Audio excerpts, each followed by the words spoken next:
السلام عليكم ورحمة الله وبركاته. وياكم هيام فهد خلفان ناصر الحساني.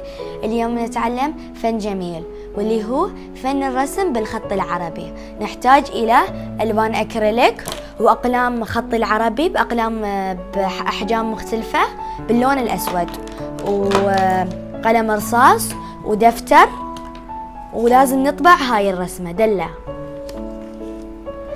ويلا نبدأ. أول خطوة ناخذ أي لون تحبوه عشان نرسم الخلفية. أنا اخترت اللون الأصفر والبرتقالي، ويلا نسوي الخلفية.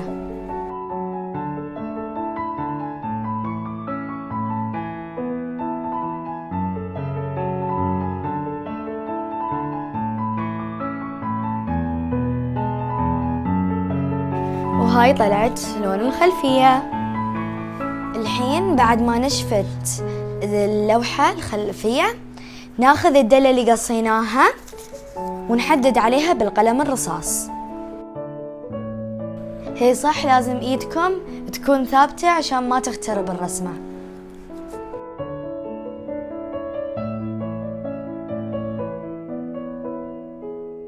وهاي الرسمة اللي رسمناها اللي حددناها. الحين ناخذ القلم الأسود، يكون حجمه يا أما 4 أو 5 عادي. نكتب الأحرف كبيرة أو صغيرة عشوائي أي مكان عادي. ويلا نبدأ.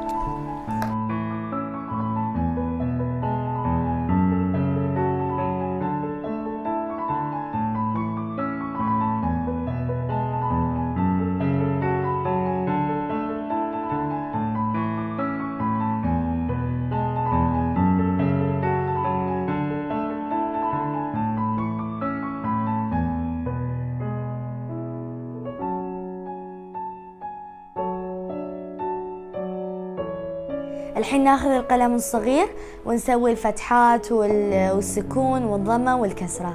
يلا.